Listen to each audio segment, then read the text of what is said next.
I used to treat sleep like it was optional, and it wrecked my nervous system. For so long, I approached wellness with a very rigid approach, just really trying to force my body into submission. And I would wake up after getting only 5 or 6 hours of sleep, go to a fasted workout, and eat breakfast, over caffeinate, really just driving my body into the ground. I exercised a lot. And then as I would go to class, I would fall asleep. Or then when I started working in the corporate world, I would need to go take a nap in my car at lunch. My body just felt really horrible. And by the end of the day, I was completely exhausted, but was on screens most of the night until it was time to go to bed, doing homework or staying up late working. And then by the time I would go to bed, it was 11 or midnight. I was completely exhausted, didn't really wind down, and then slept, but woke up feeling exhausted. And even if I did go to bed earlier, oftentimes I didn't really feel like I could wind down for bed.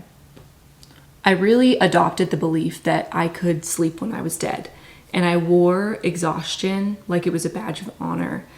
But in reality, it looked like being really anxious most of the time, being totally exhausted. And I didn't have the ability to think critically, focus on tasks. I just continued to drive myself into the ground. But the turning point was really when I realized that sleep is not optional. Rather, it needs to be a priority in order for me to feel really good. Sleep quality is really shaped across our entire day, from the moment we wake up to the moment that we go to bed, and the environment that we sleep in. So today I'll focus on how do we measure quality sleep? What are these different metrics that we can look at? How does poor sleep impact us? How does that show up? How do we know? And lastly, what are some real tactical things that we can do to improve our sleep without having to overhaul our whole life? If you like to assess your sleep with data, it can be really helpful to look at a few different metrics. The first one being, how many hours are we sleeping? For most adults, it's really great to get about 7 to 9 hours of sleep. And the number of hours that you need might be different from one person to the next, but that's a really good rule of thumb.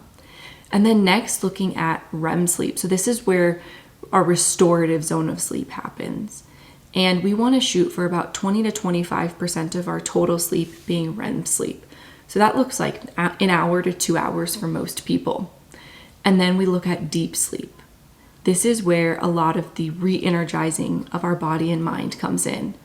Again, here we want to try to hit 20 to 30% of our total sleep being deep sleep. So for most people, that looks like an hour to 2 of your total sleep being in the deep sleep zone. One more metric that we can use is resting heart rate. And this is really helpful because it helps us understand how our body is recovering. Is our body restored? And so there are a lot of things that affect our resting heart rate in the nighttime. Things like a lot of caffeine late in the day, eating right before bed can really impact your resting heart rate. We want your heart rate to really slow down while you're sleeping. And that's a good signal that your body is recovering well. There are a lot of wearables that we can use to help track our sleep. I use the Oura Ring, which I really like. I found for me that this one tracks my sleep the best. I've used a Garmin in the past, and I really liked that too. That one I had to wear on my wrist though. And then there are people who use Whoop bands, lots of different trackers out there that can give you a lot of information about your sleep. But I want to emphasize here that all of these are just tools to look at sleep data, and it's really beneficial to look at trends rather than specific data points every single day. Start looking at trends like, what is your deep sleep in general? What time are you generally going to bed? What time are you generally waking up? How many hours of sleep do you get on average? The trends are a lot more important than specific data points from each night. The trends will tell you a lot more information, which I think is really empowering and really cool to start seeing what impacts your deep sleep, what impacts your REM sleep, what happens if you drink alcohol before bed, how do you feel if you're going to bed at midnight instead of 10. All of this data can really help you start to understand some of those things for yourself. For so many of us, it can be really easy to sacrifice our sleep. Like I said, for myself, I adopted this mindset that I can sleep when I'm dead. I think someone said that to me at one point, and I just borrowed it and believed that it was true for me. And it very much wasn't. It really impacted the way that I showed up for my life. Sleep ends up being a really costly thing to sacrifice for most people. A lot of times when we're operating on low sleep quantity or low sleep quality, most of us start to feel like we can't focus on anything. You know that feeling when you wake up in the morning, I like to describe it as a sleep hangover. You're like, I just feel a little off and like I can't focus on anything. I feel like I'm just absolutely exhausted. There are a lot of people functioning like that every single day. And maybe this is common, but it does not have to be normal for you. And so lack of sleep can really tend to impact our focus, our ability to troubleshoot and problem solve. It really starts to impact, especially in women, things like blood sugar regulation and our hormones, which starts to drive other processes in our body. And so there's this really important kind of loop that we must nurture or nourish in order to really take care of our body and achieve deep health. And it starts with sleep. Lack of sleep also starts to cause cravings in people. You notice that on days where you get poor sleep, you often end up feeling like you're just like craving sugar and carbohydrates and food more frequently, which makes a lot of sense. But that's why we want to make sure that we're nourishing and taking care of our sleep. I think one common way that we all can kind of relate to not getting enough sleep is feeling lack of emotional regulation. So a lot of times when we're low on sleep, we can think of like a little toddler who we know hasn't got enough sleep and it's nap time and they're reactive. They're just lashing out and throwing tantrums. Well, adults really aren't much different. We're kind of like grown toddlers. And if we also don't get enough sleep, we feel very reactive and short-fused with people that we love, which is pretty funny to recognize that this too applies for us. It doesn't just go out the window, but we really seem to think that we must really take care of it and protect it for children, but not so much for ourselves. So I would like to walk you through what are the real needle movers when it comes to sleep. How can we improve the quality and quantity of your sleep? And we'll start sort of in the morning and transition throughout the entire day, talking about what are the big things that help us improve our sleep. I like to look at the needle movers of our sleep in sort of 3 different sections, starting with the morning, midday, afternoon, or evening, and then while we're sleeping also. For the morning, getting a consistent sleep and wake schedule makes a huge difference. So we want to try to go to bed and wake up within the same 30-minute time window. So for example, if you're going to bed at 10 p.m. and waking up at 6 a.m. every day, when you go to bed at 10 p.m., you want to make sure that each night you're going to bed between 9:30 and 10:30. So that's that plus or minus and staying consistent, which I know for a lot of people gets really challenging on the weekends. We tend to stay up later, sleep in more, but this is something that really does make a big difference. For myself, I really noticed when I was messing with my sleep a lot, trying to see what made a difference for me. If I go to bed between 9 and 10 p.m., I wake up feeling great. I can get 7 to 8 hours of sleep and I feel fantastic. But if I go to bed between 11 and midnight, I wake up feeling like I have that sleep hangover I was talking about, no matter what I do. It's just a very interesting pattern that I've noticed for myself. Another big needle mover in the morning is morning sunlight. So right when you wake up, trying to get sunshine in your eyes, a lot of you probably get up in the morning and the first thing you do is go to the bathroom and brush your teeth. So maybe while you're brushing your teeth, you step outside and get sunshine in your eyes. Now, for a lot of us living in the Northwest, it's not sunny in the morning when most of us are waking up. And so something that you can do is you can get a kind of like a daylight, a lux light, so that you can put that light on in your bathroom, for example, while you're getting ready or while you're brushing your teeth to simulate that sunlight first thing in the morning. The sunlight first thing in the morning is really helpful because it starts to impact your cortisol awakening response. And you want to do that within the first 5 minutes of waking up. So if you can do that while you're brushing your teeth first thing, that can be really helpful. Or just attach it to whatever you do right away. And anywhere from like 2 to 30 minutes is really helpful. So even if all you have is that 2 to 5 minute, or if you can step outside for 30 minutes and go on a walk first thing in the morning, that's great too. But just getting that sunlight in your eyes and staying off your phone for the first hour is the next needle mover that makes a huge difference. This really helps protect your nervous system first thing in the morning by not stimulating your brain and getting you worked up and thinking about all of the things you need to do or change about yourself. And then also just staying off that screen and not taking in that blue light is helpful for your circadian rhythm and your ability to focus the rest of the day. Another little thing I learned about myself while I was digging into my sleep a couple months ago was if I got on my phone, even within like 30 minutes of waking up, I found that I just kept wanting to reach for my phone the rest of the day. And it was super distracting. But if I could stay off my phone for at least an hour, hour and a half, it made such a big difference for the rest of the day too. Those 3 things alone in the morning make a big change or have a big impact on your sleep, which is interesting because you think about the fact that those are things that you start your day with. I like to call that kind of a bookend. So the way that you're starting your day and the way that you're ending your day is a bookend. And the way that you start your day really matters for the quality of your sleep the following night. So now when we talk about what are some needle movers or things that we can do throughout the day that really impact our sleep, one of them is our caffeine consumption. When I worked in corporate America, I easily could do 4 to 5 cups of coffee every single day. It was kind of my source of joy, to be honest. I got that coffee and I could force myself to focus on things that I really was not enjoying doing. And it became kind of a habit, and it was just something I would do with my coworkers. A way to take a little break was go get a cup of coffee. And it was interesting how I was just overriding my nervous system. Well, when I transitioned careers, I started to notice I could not tolerate that much caffeine anymore. It was starting to make me feel really, really anxious. And then I also could not wind down for bed at night. So the advice here around how to actually manage caffeine consumption to improve your sleep is to stop drinking caffeine around noon if you can do that. Another helpful thing is maybe drinking half caff. So instead of getting so much caffeine in the morning, cutting back to half caff so that if you have 1 or 2, 3, maybe even 3 cups of coffee in the morning, you're just getting less caffeine in your system. This really will improve your deep sleep. And it also, for most people, is really helpful to take accountability for how much caffeine we're really drinking and recognizing that the half-life of caffeine is typically 8 hours or so. So if we're drinking caffeine at 3 o'clock at night, or 3 o'clock in the afternoon, there is still caffeine in our system hours and hours later when we're trying to go to bed.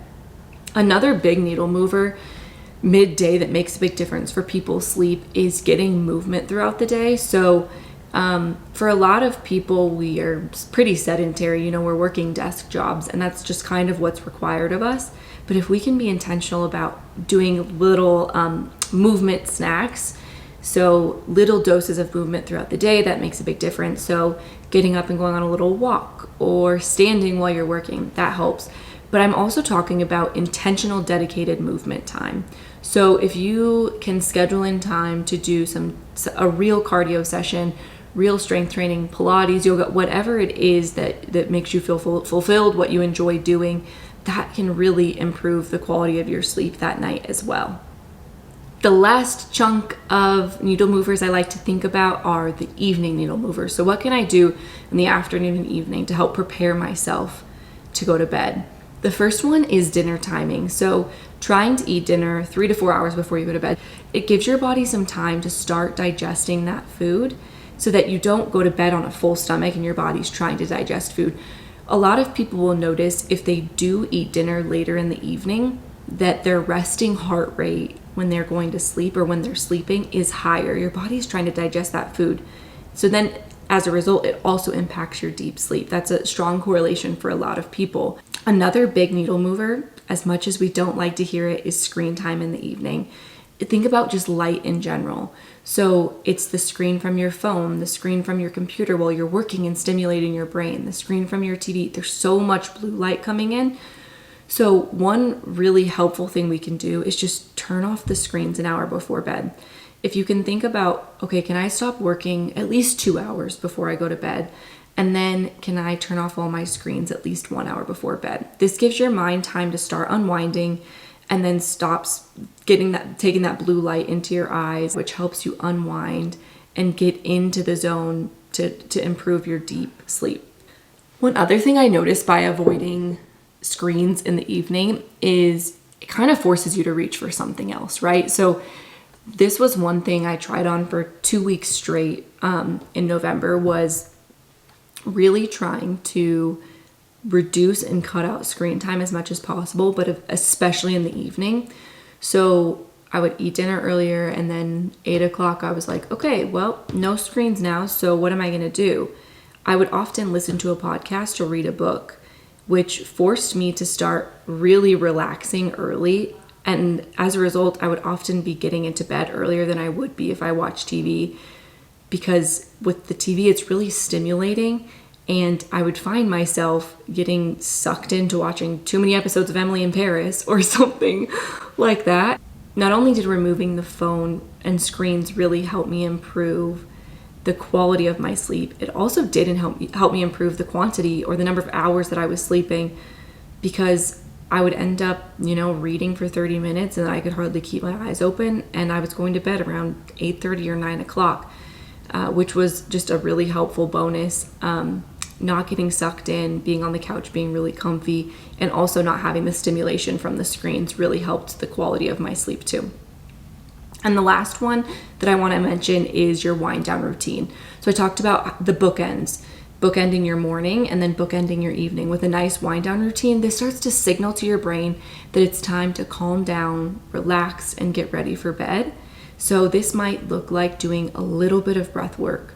It might look like reading and then brushing your teeth right before bed every single night. It might look like reading, brushing your teeth, washing your face, just this ritual that you start to ingrain in your brain that works really well for you to start signaling to your body and your mind that, hey, it's time for bed.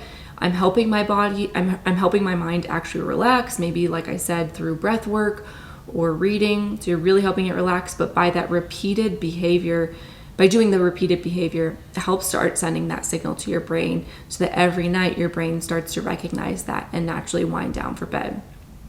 And then a fourth really helpful thing to consider, this is more while you're sleeping, is the temperature and darkness of your room. So a lot of people say around 65 degrees Fahrenheit is a really great temperature to sleep in, but then also making sure you're covering all the windows and any lights in your room. So that way it's just really dark in there, and that really helps support the quality of your sleep. You'll notice that none of these things were extreme hacks or required you to overhaul your entire life, right? Rather, they're small things to add to your morning, to add to the middle of the day, or be cognizant of, or add to your evening to start building in some rhythm and routine. Our nervous system loves that rhythm and routine. It creates safety and security. It helps our body wind down for bed and get ready for a good night's sleep. And that's what I referred to as bookends earlier, starting the day consistently, ending the day consistently. Just it evokes some awareness and creates that safety for your nervous system. It's not about doing everything perfectly when it comes to sleep, but if we can think about these things that really do make a big difference for us, what do we actually notice moving the needle when it comes to our sleep, and start implementing them in sort of this bookend format, right? Like, what can I add to my morning? What can I add to my evening that really improves the quality of sleep for me?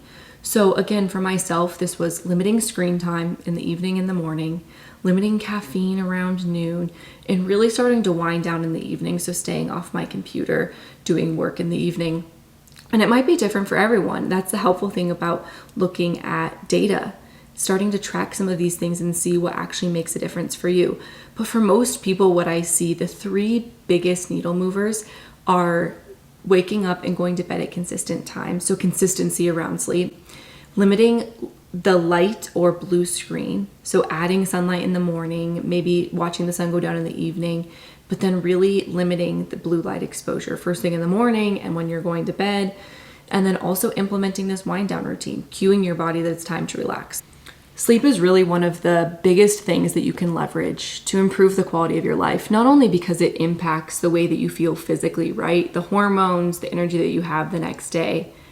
But when you can think clearly and really focus and you have energy throughout the day, it helps you show up for these other things that really matter. It helps you show up for your kids. It helps you show up in your marriage. It helps you show up in your career. It helps you show up in these other hobbies that you've decided are really important to you.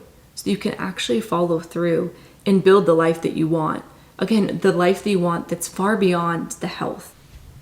I hope that this resonates for you. If you have a friend or a sibling or a significant other who is struggling with sleep, please share this with them or reach out to me if you have any questions around sleep, especially ways that we can improve the quality of our sleep, or if there's anything that landed for you that you want to try implementing, please let me know how it goes.